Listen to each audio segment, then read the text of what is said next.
Hello everybody and welcome back to the School of Shabs. A hopeful new year to everyone. I'm so grateful to be here in 2021 and sharing more content with you. I want to firstly thank everyone for the support you've shown me, the School of Shabs, in 2020, and I hope you'll continue to support me in 2021. Because just as our theme for World Social Work Day is Ubuntu, I am because we are.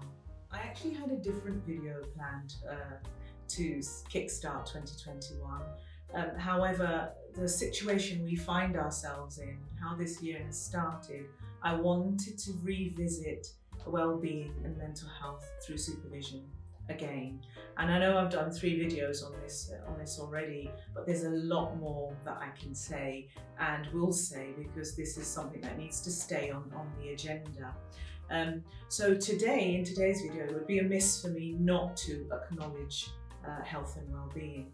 So I am going to be looking at health and well-being through 3 lenses today. The first lens is through the lens of a supervisor, so a team manager, a practice educator, somebody who's undertaking supervision. The second lens is going to be through the lens of a supervisee, so somebody receiving supervision, staff, students, newly qualified social workers. And the third lens is going to be that through the lens of the organisation. So what can an organisation do to support health and well-being? So, pillar 1 is what you can do as a supervisor to support the well-being of your staff and students. Firstly, acknowledging and addressing everyone's current situation. Have you had that one-to-one talk, that conversation that really matters? Dr. Prospera Tedham refers to this as making time as part of her Mandela model. Make time.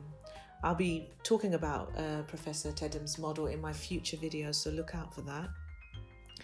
Number 2, use your power, kindness and compassion by making adjustments and exercising flexibility for staff. I supervise a staff member who has 2 small children. It's very difficult for her to do the usual 9 to 5 with the kids at home. So we've negotiated some working hours and patterns that allow her to continue to live well at work and do the work that she's come and committed to doing, but with the flexibility that she currently needs.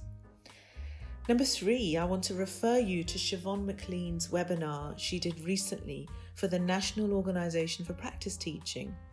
She shares some brilliant and practical examples, which I don't want to necessarily repeat in this video because you can watch her webinar.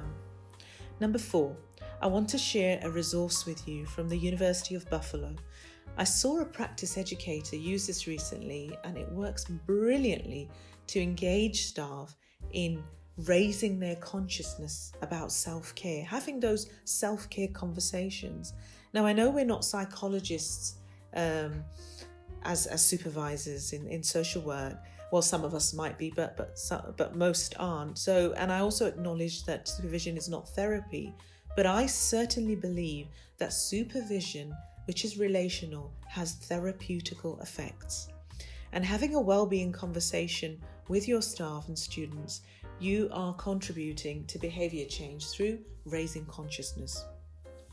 I want to finally direct you to my previous 3 videos on well-being and emotions to use alongside this video.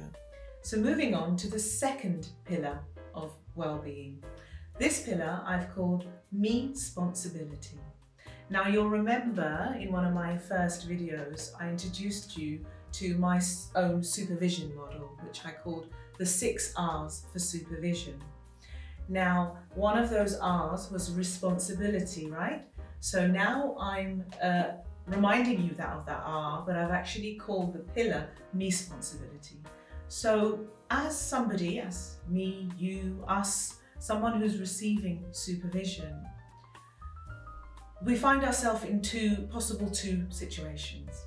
One could be that our supervisors are having that discussion with us, are talking to us about our well-being, our situation, and how we are practicing self-care.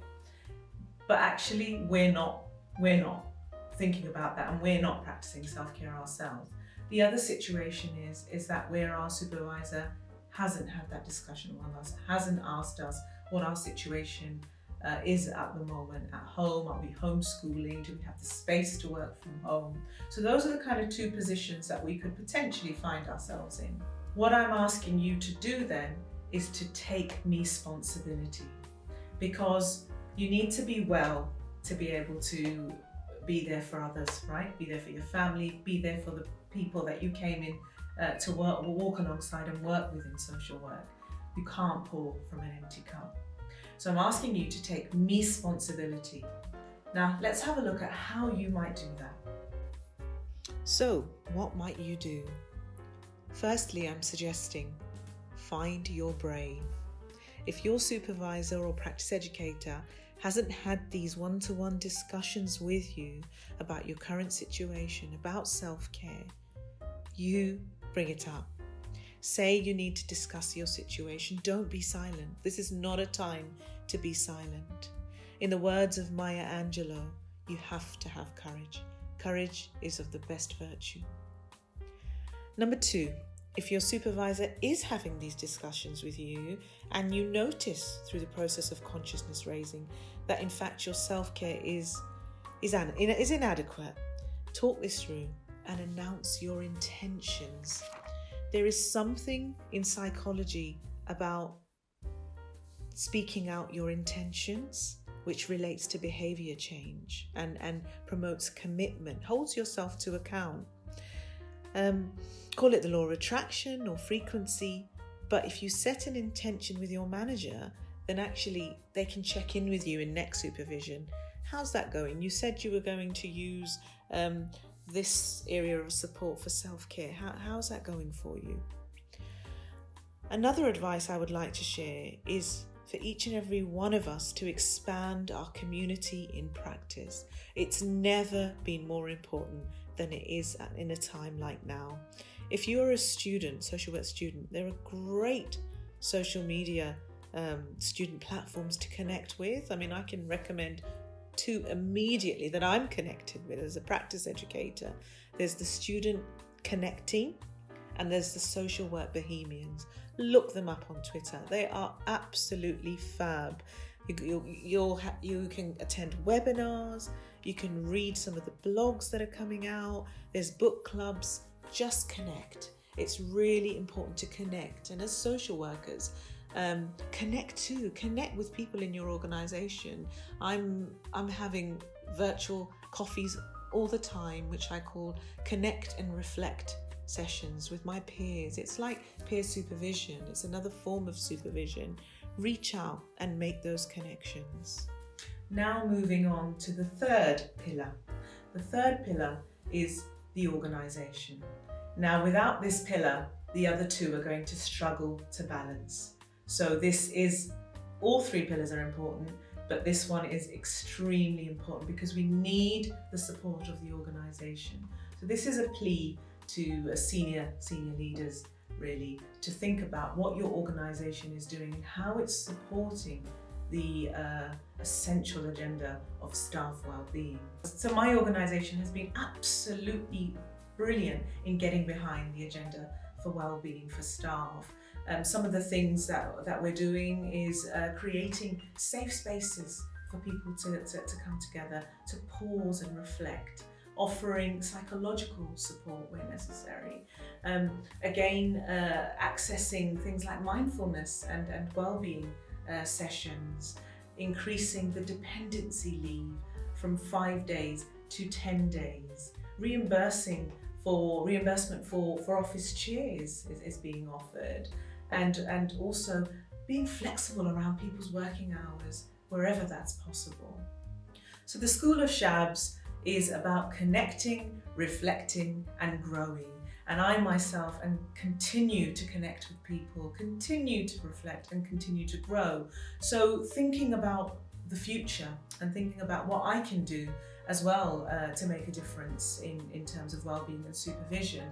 I recently connected with the organisation Mind, and they shared with me wellbeing action plans. So I really recommend that you go onto Mind's website and have a look at these wellbeing action plans, because I definitely want to implement that in my supervision going forward. Sit down with staff and students and create a wellbeing action plan, because we don't have to always be reactive, and we don't want to be reactive. We're living through a crisis and we're often working with crisis situations, but we've got to remember that we want to prevent, delay, reduce and safeguard. Those are some of the principles of the CARE Act 2014, and we want to bring that in to supporting staff as well. So have a look at those wellbeing action plans, everybody. So I'm going to stop here for today. I hope you're going to take away some useful nuggets from my video. Remember, kindness matters, self-care matters, your well-being matters. So look after yourself, everyone. Continue to tune in and watch School of Shabs. I'll be back next month with another exciting video to share with you. And if you want more on well-being, then please do refer to my previous 3 videos that I've done on well-being and health through supervision. And please subscribe to my channel, continue to watch and keep safe. Take care, everybody. Bye-bye.